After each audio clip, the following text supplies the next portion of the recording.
Happy New Year, business heroes. Anybody else who's watching this out there, I'm putting myself back in the hot seat, going live for the first time in a very long time. And man, it feels uncomfortable, but also feels good. I am setting some goals for myself this year. One of them is making more content and just putting myself out there a little bit more. I've been encouraged a lot by some good people, and yeah, I just want to share some goals that I've set. This isn't a real party blower, actually. These are my resolutions, and I also want to make these available to you to take if you are lacking ambition or you're not really sure what sort of goals you should set for yourself this new year. I have a few ideas for you. Whether you are a small business owner, an entrepreneur of some sort, a full-time freelancer, or just somebody who's trying to get a small side gig off the ground this year, there are three things that again, these are personal goals of mine, but I think they are worthy of consideration for you as well. You're welcome to adopt them. I'll jump right into it. Goal number one, New Year's resolution number one for Dave, and maybe for you, is to give yourself permission to be successful. This comes off the back of a conversation where somebody else uh, pinpointed or hypothesized that I might be afraid of success somehow, and that got me thinking. You know what? That's not inaccurate. One, before we go any further, let's define success. And success is going to look different for different people. But for me, I guess I had this very limited view of how far I could take myself and my business. Why why do we need to give ourselves permission to be successful? Who doesn't want to be successful?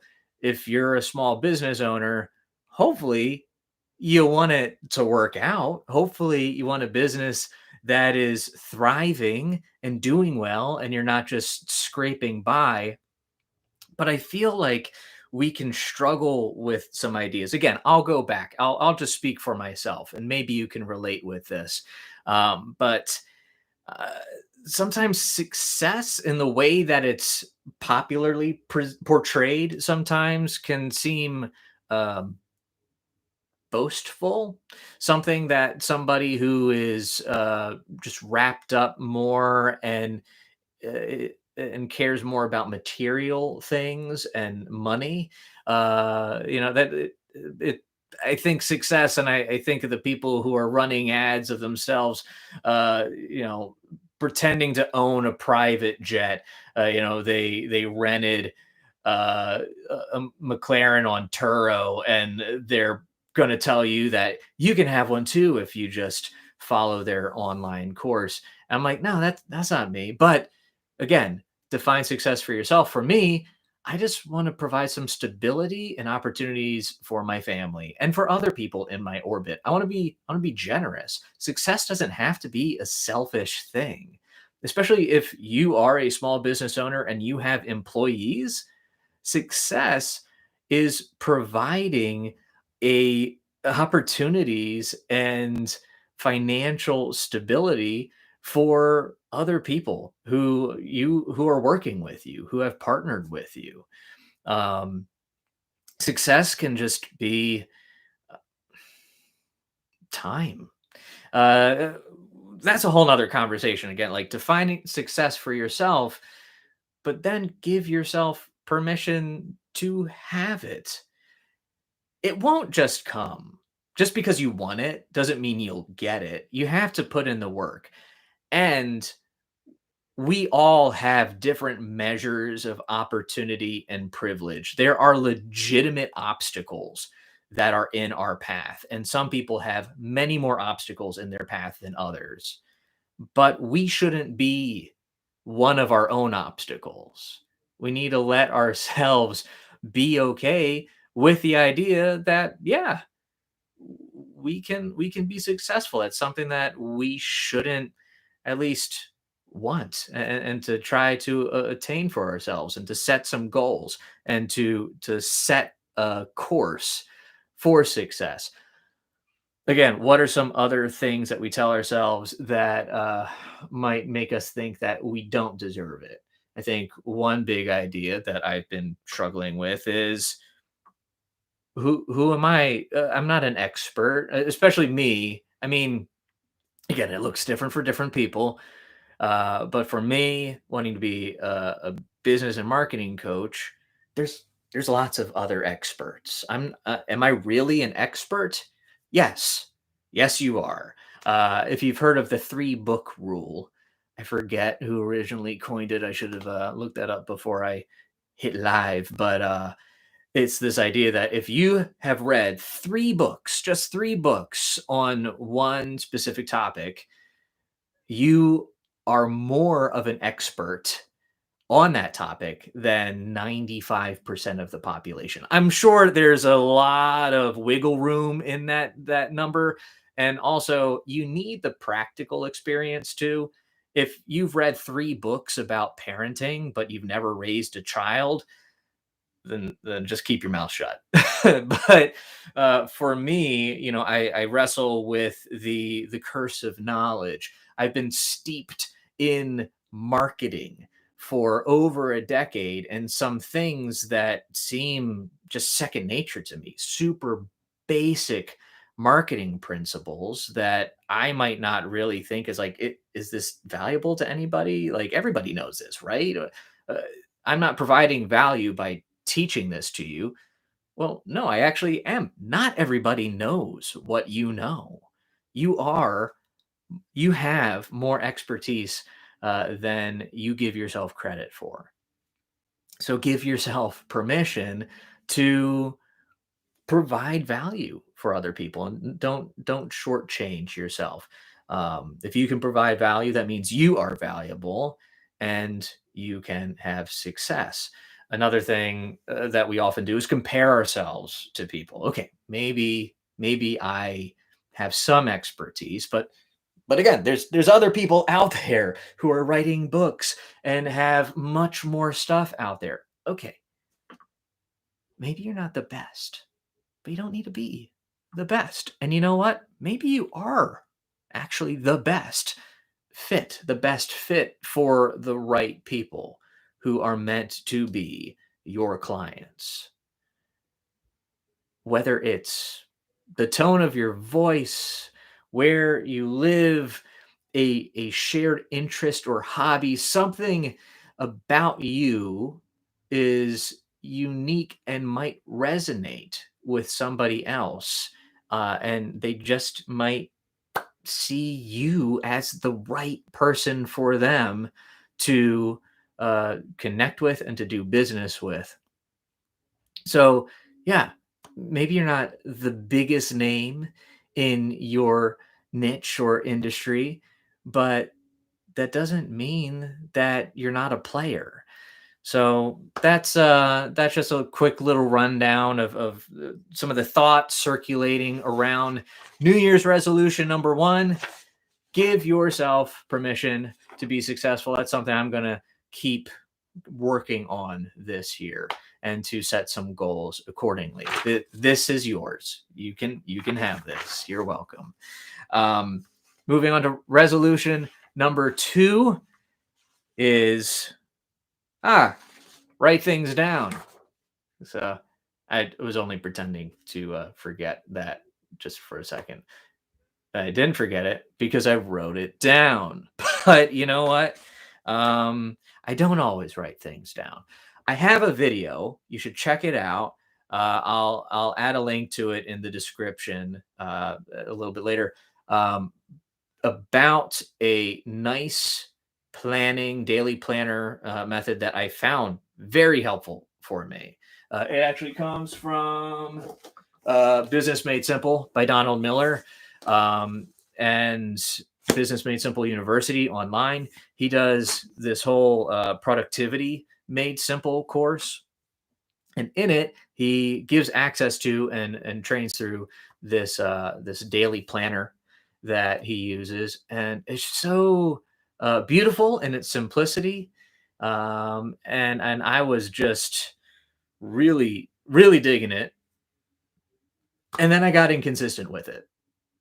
And as soon as I got inconsistent with it, like I started getting scrambly. I did see an immediate dip in just my focus and my productivity. If you don't have things in front of you and you don't know what you're supposed to do today, um, you, you don't know what you need to do, and you're probably going to spend some time, a lot more time, doing the wrong things than you are spending time doing the things that are going to move you towards success. If you have a planner that you like already, a system, a productivity system that you found works well for you, take it, stick with it. Um, you don't need full focus. You don't need business made simple, productivity made simple. You just need a post-it note, really. The thing is, just get it out of your head, get it down on paper, and keep it in front of you. I will say, though, just another plug for this system here. Actually, do they have? I need to get back on this. I should have had one printed out. And I'm going to print out a stack. I'm going to get back on top of this. New Year's resolution. I'm going to start writing things down. I'm going to use that planner again. One thing it does really well, a little bit better than just a post it note, is it subdivides primary tasks from secondary tasks. Because any day we have, dozens of things that we need to do, but there is a difference between uh, prospecting new clients and recording a video sales letter and picking up cornstarch from the grocery store. There are things that need to get done, but one of them is going to move you forward to your business goals, and the other one is going to make your wife happy, which is just as important. But you want to keep those things a little bit separate and work through them, but make sure that you identify like three things. What are three things you need to do today? You write those down, keep them in front of you. And when the emails come in, that's the thing that kills me. I thought I had a pretty good routine. I thought that I don't need to write this down anymore. I don't need to fill out this planner. And then an email from a client comes in, and now I'm chasing rabbits, and I completely forgot what I was supposed to be doing today. So write things down. New Year's resolution number two. You can take this a step forward. It's not just planning your day. Donald Miller, he has a new book coming out that's kind of around this whole idea of planning your life. He turned the productivity made simple course into a full-fledged book, and really developed this idea of living a life of meaning.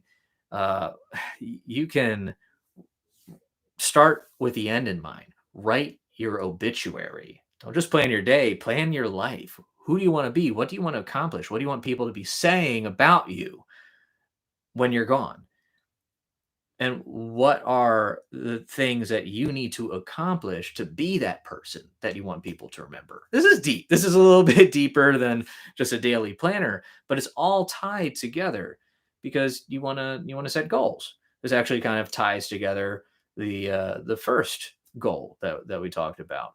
Give yourself permission to be successful. Give yourself a permission to be somebody that draws a lot of people to their funeral, and they're saying amazing things because you accomplish some amazing, meaningful things. You lived a successful, meaningful life, and you made an impact in other people's lives. And then you reverse engineer that. All right, 10-year plan. What do you need to do, by uh, in 10 years to keep yourself on track? And then 5 years, 1 year, what are these checkpoints that you set for yourself to make sure that you're moving in the right direction? You're going to end up uh, in the obituary. But because I mean, like, whatever, that's another conversation. And then how do you plan your day around that? Trying to stay laser focused on, the most important things to move you towards where you want to be. Of course, things are going to change. We do not know the future, but it's okay to have a vision for the future and to have a desire. And you can rewrite this plan. You can rewrite your daily plan if emergencies come up, but you just want to be intentional. I'll talk a little bit more about that in just a minute. But first, New Year's resolution number 3 is to go grab lunch, and not just by yourself. Uh, Connect with people. Let me phrase it, and specifically for my New Year's resolution, I want to plan a lunch with a friend every week. Now, depending on your schedule, and your workload, and just whatever you got going on, this might look different for you. Maybe it's not lunch, maybe it's breakfast, maybe it's not every week, maybe it's every other week, maybe it's with the same person each time, or maybe it's with a new friend or colleague every time you meet up.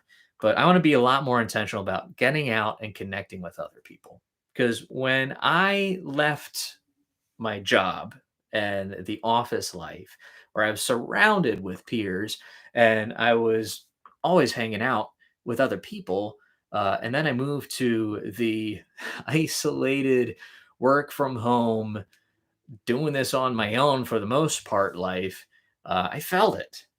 On one hand, it's great, and I'm not going to knock being able to connect, pop downstairs, and see my wife and my kids really anytime I want. But there is a difference. There is a difference between your immediate family and your friends, especially like the work colleague relationship.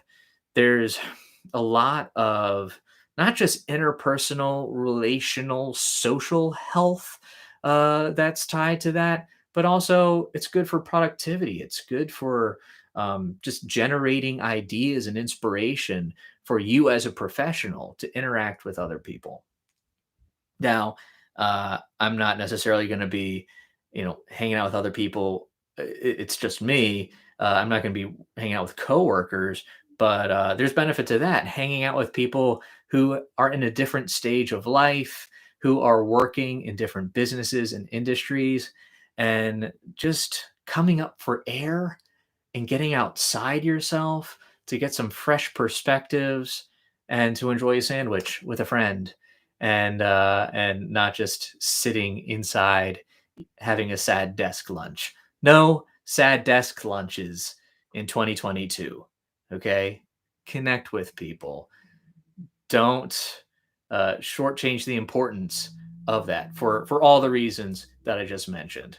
That is my final gift to you: some lunch. Actually, you want to grab lunch? I'm free on Wednesday. Shoot me a line, and we'll schedule something. So those are my 3 New Year's resolutions. Like I said, if you are thinking, still in the planning process, and thinking of some goals to set for yourself, you're welcome to any one of these. I'd be curious to hear what your goals are this year. If you already have some stuff picked out and established, I'd love to hear what you have going on. Drop a comment, reach out to me. Again, let's have some lunch and talk about our goals. And, let's chart a course for our success this new year, 2022, not 2020 to 2022. Um, seen a lot of people making bad jokes about a sequel to 2020 on Twitter recently. Anyways, yeah. One more thought I said I'd share with you. My wife actually was asking what sort of theme can we set for our family this year? Goes hand in hand with what we just talked about. Thinking of, is there a word? Is there a word or a phrase that could be the theme for our family in 2022? And after talking through some of these ideas, I think we found our word. I think our word is intentional. All of these things require intention. You don't want to just be reactive. You don't want to just wait and sit by and, have life happen to you and then figure out how you're going to deal with it. Have a plan. What is your hoped outcome? Again, you got to be flexible. We don't control everything, but we have a little bit more control than we sometimes realize we do. And it starts with just being intentional, having some goals, and sharing them with other people who can hold us accountable to them. Um, and yeah, just having some good conversations over lunch, writing those things down and working towards it. It all ties together under this umbrella of intentionality. So be intentional. Today is New Year's Day still, and you're not too late to make resolutions. There's nothing magic about resolutions. I'll also say that. Like, this isn't something you have to get done right now, but the sooner that you set some goals for yourself, the sooner you're going to be working towards them. So hop to it. Happy New Year. This was a lot less painless than I was worried it was going to be. And thank you for tuning in. I hope that you had a wonderful holiday time, and I hope that you will have a wonderful year ahead. I will see you in the next one. Take care, everybody.